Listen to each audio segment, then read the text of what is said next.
আজকে রান্না করছি দই পটল। পটলগুলোকে এভাবে ছাড়িয়ে নিয়েছি, ছাড়িয়ে দুদিক এরমভাবে কেটে নিয়েছি। এই যে দেখুন, এই যে কেটে নিয়েছি। এবারে পটলগুলোতে খুব সামান্য লবণ হলুদ মাখিয়ে নেব। এই যে দিয়ে দিচ্ছি সামান্য লবণ আর খুব সামান্য হলুদ দিয়ে দেব। দিয়ে 7 থেকে 10 মিনিট রেখে দেব। লবণ হলুদ মাখানো হয়ে গেছে। একটা বাটির মধ্যে দিয়ে দিচ্ছি জিরে গুঁড়ো,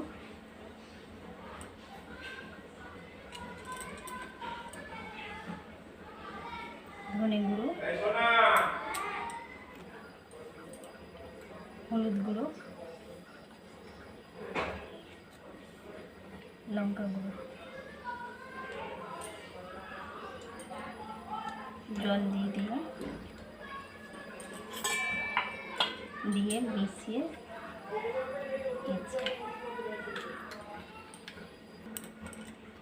মেশানো হয়ে গেছে। এবার কাজু দিয়ে দিলাম, দিয়ে দিচ্ছি 4টে কাঁচা লঙ্কা। আমি এখানে 4টে কাঁচা লঙ্কা দিলাম, আপনারা আপনাদের পরিমাণ মতো ঝাল বুঝে দেবেন।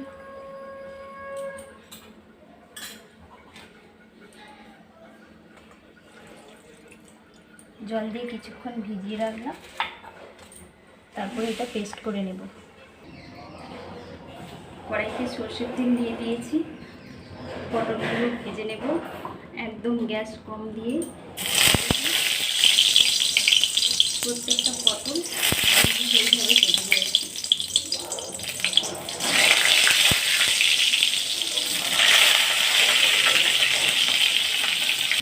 ভিজিয়ে রাখা কাজুটা এবার বেটে নেব।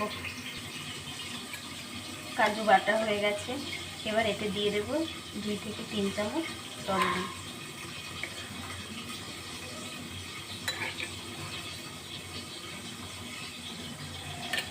আর একবার পেস্ট করে নেব। এই দেখুন রেডি। পটলগুলো ঢাকনা দিয়ে ভেজে নিচ্ছি। এরকম পটলগুলো সব ব্রাউন কালার হয়ে গেছে, ভাজা হয়ে গেছে। এবার নামিয়ে নেব।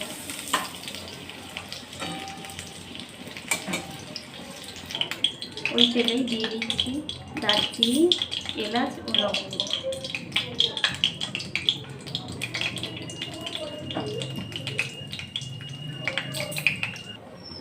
একসাথে মিশিয়ে রাখা মশলা দিয়ে দিচ্ছি।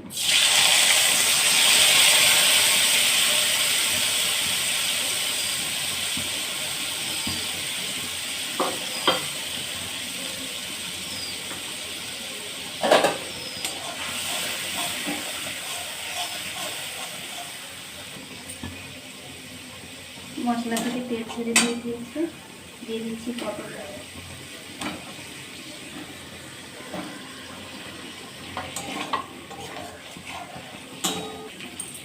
দিয়ে দিচ্ছি পরিমাণ মতো লবণ।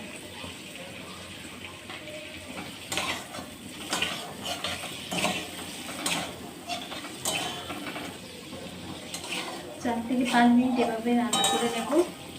নিয়ে জল দিয়ে দেব, সামান্য জল দেব।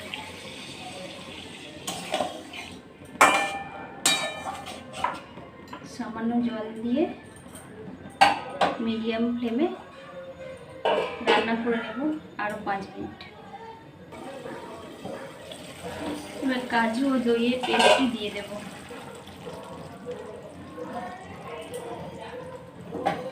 একদম গ্যাস কম দিয়ে নেড়ে নেব। গ্যাস জোরে দিলে কেটে যেতে পারে, তাই গ্যাস কম দিয়ে রান্না করে নেব। ঢাকনা দিয়ে আরও 5 থেকে 7 মিনিট রান্না করে নেব। সামান্য চিনি দিয়ে দেব।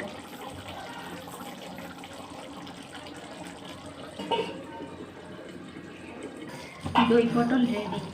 গ্যাস বন্ধ করে আরও কিছুক্ষণ ঢাকনা দিয়ে রেখে দেব। তারপর গরম গরম সার্ভ করব। গরম ভাতের সাথে লুচি, পরোটা, রাইস সব কিছুর সাথে এই দই পটল খেতে খুব ভালো। যদি আমার রান্না ভালো লেগে থাকে লাইক ও কমেন্ট করে জানাবেন। এই দেখুন কি সুন্দর হয়েছে দই পটল।